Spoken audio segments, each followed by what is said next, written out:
बोले फिर इसका कारण बताइए कि ये है क्या।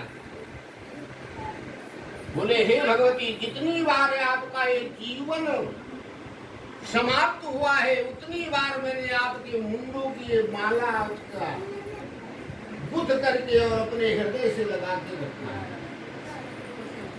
पार्वती बोली ऐसा नहीं हो सकता है, हम बार बार मरे, तुम एक बार भी नहीं मरे, ये तो हम की कथा। भगवान शिव बोले हम अमर तत्व को प्राप्त कर चुके हैं, इसलिए हमारा मरण नहीं होता है।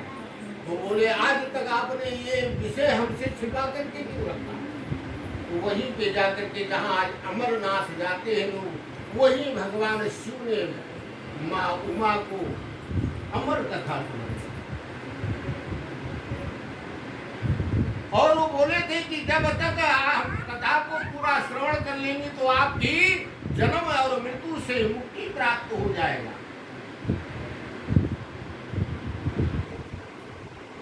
लेकिन माँ भगवती को निद्रा आ गई। कोई तो कोई यहाँ सो जरूर रहा होगा, जहाँ भगवान की कथा होती है वहां नींद जरूर आती, उसको भी वरदान मिला हो।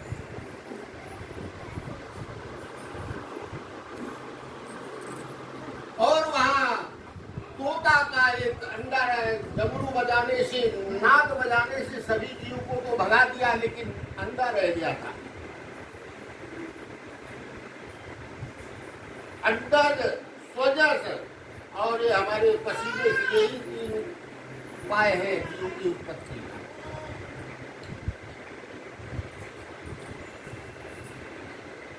उसमें से जब तोता निकला तो पार्वती जी भगवती सो गई, लेकिन तो वो कार्य बढ़ता रहा। जब पूरी कथा को श्रवण कराने के बाद में जब देखा बगल में, क्योंकि जब कथा करने वाला वो तो अपने में मग्न हो जाता है। भगवान में जब भगवान की परमात्मा की कथा होती है तो भगवान में हो जाता है। भगवान शिव ने जब पूरी कथा करने के बाद अपने बगल में अर्धांगिनी को देखा तो सो रही है।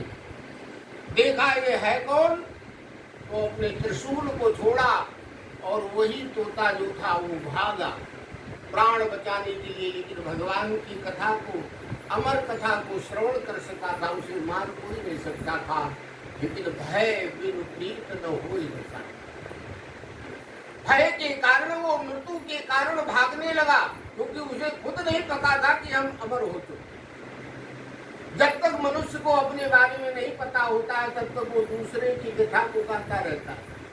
लेकिन जिस दिन उसे अपने को पता हो जाता है कि मैं कौन हूं, और अपने से ज्यादा मनुष्य किसी को ज्यादा नहीं जान सकता है। जो स्वयं को जानता है वही ब्रह्म में है। पहले अपने आप में चिंतन करना चाहिए। भाग करके भगवान व्यास जी की पत्नी की जब हाई आती है तो क्यों हाथ लगा लिया जाता है कि कोई कीड़ा मकोड़ा कहीं प्रवेश न कर जाए। जमाई लिया उसी में व्यास जी के पत्नी के पेट में जाकर के ये बैठ गई। जो आज सूत जी महाराज कथा को श्रवण करा रहे, 4 या 5 वर्ष तक का गर्भ में रह निकल नहीं रहते डर के मारे। देवताओं ने बड़ा स्तुति की कि उस अमर तत्व को आकर के इस पृथ्वी पे प्रकाशित करो जिससे जीव का कल्याण हो। बड़ी स्तुति करने के बाद जन्म होते ही और तुरंत चल दिए नार व्यवहार के सहित तपस्या करने। ऐसे सूत जी महाराज कहते एक दहनार्दो योगी पनुग्रहा कांक्षिया प्रयत्न धनुका नाम मृत लोकस्य भागता अश्वस्थामा बलिर्व्यासो हनुमतः विभीषणा। ये आज भी आपके समाज में है, आज भी ये अमर है। एक बार नारद जी ने जब मृतलोक के मनुष्यों के कष्ट को देख करके भगवान को पुकारा और वीणा बजाते हुए श्रीमन नारायण नारायण का स्मरण करते हुए भगवान नारायण के धाम को चल दिया। तो श्रीमन नारायण नारायण भजमन नारायण नारायण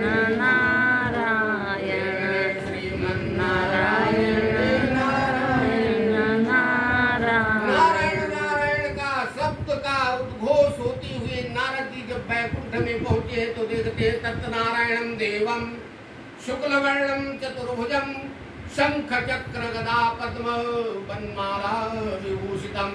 देखते हैं कि वहां पे क्षीर सागर में भगवान शेषनाग की सैया पे विराजमान है।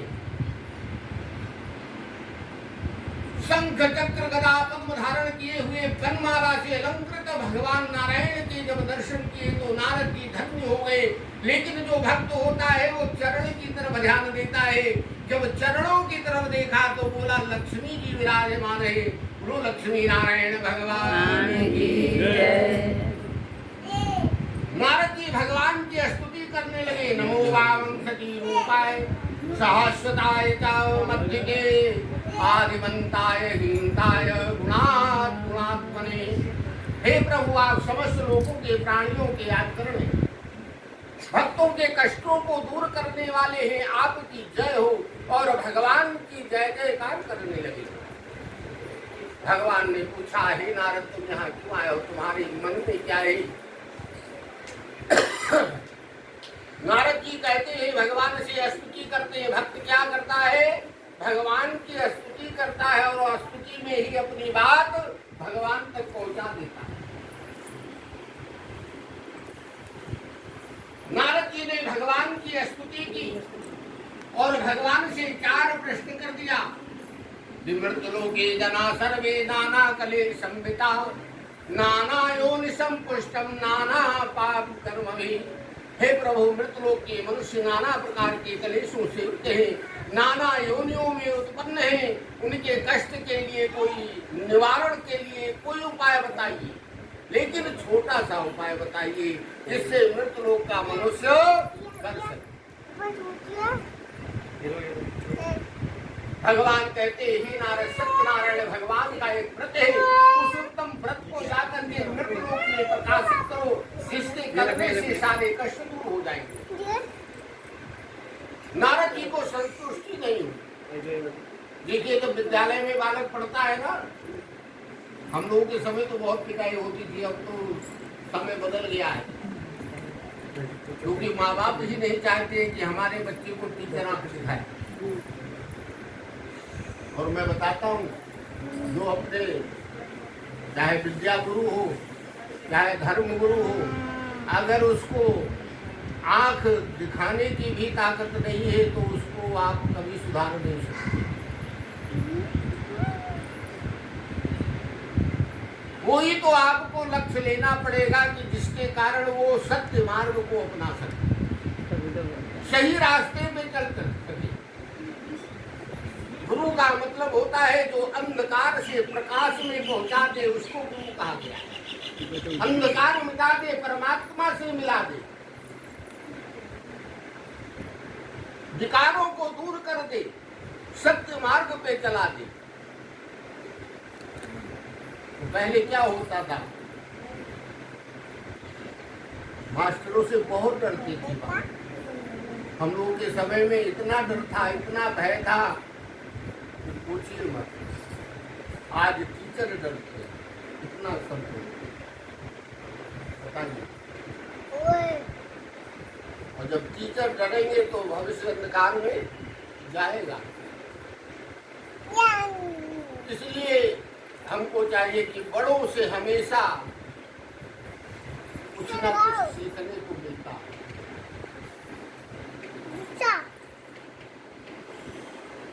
बड़ों के पास कहीं नहीं आपको स्थान मिलता, अपने से बड़ों बुजुर्गों के पास बैठिए, आपको कुछ न कुछ मिलेगा।